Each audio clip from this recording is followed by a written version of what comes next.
Shashi Tharoor ji. Madam Speaker, thank you very much for giving me an opportunity to place on record my concern and those of my party about our opposition to the statutory resolution which has been passed confirming the proclamation of President's rule in J&K.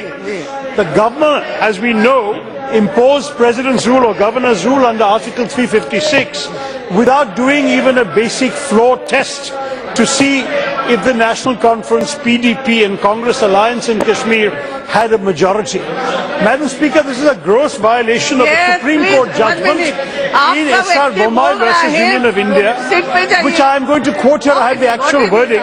Quote, "The proper course for testing the strength of the ministry is holding the test on the floor of the House." That alone is the constitutionally mandated, ordained forum for seeking openly and objectively the claims and counterclaims on that behalf. The Supreme Court said, Madam, the assessment of the strength of the ministry is not a matter of private opinion of any individual, be he the governor or even the president. It is only capable of being demonstrated and ascertained publicly in the House.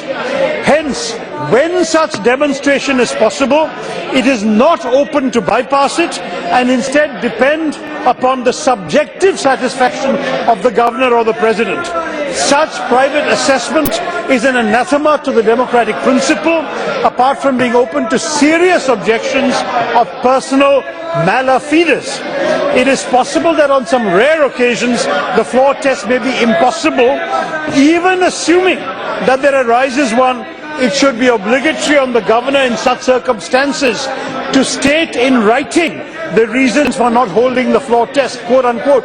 This, Madam Speaker, the actual words of the Supreme Court in S.R. Bommai versus the Union of India.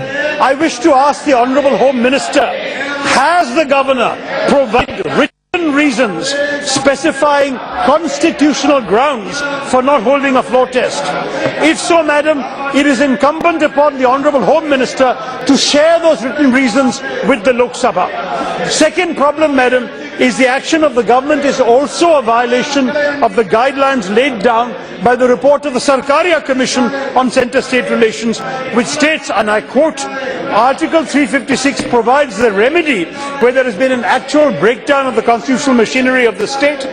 Any abuse or misuse of this drastic power damages the fabric of our constitution, whereas the object of this article is to enable the union to take remedial action. Without giving the ministry an opportunity to demonstrate its majority support through the floor test, recommending its supersession and imposition of President's rule merely on a subjective assessment that the ministry no longer commands is an improper exercise of Article 356. Madam Speaker, with these two fundamental objections, it would seem, I have one more point, that the entire action was unconstitutional. In addition, Madam, I have a third and last point. The governor in statements to the media said that he had not accepted the invitation of the Congress, National Conference and PDP to form the state government on the grounds that parties with ideological variance cannot form a government. Now, how can the governor make such a political determination if these are parties of an ideological variance? The earlier government of the BJP and the PDP was itself an unnatural marriage of parties that had absolutely nothing in common with each other, and yet the governor saw fit to work with them. On what basis can he make a political judgment? So I would request, Madam Speaker, that the Honourable Home Minister first give us in writing what the governor has submitted for his reasons for not holding the floor test, and second, that he share with us what exactly justifies the political determination.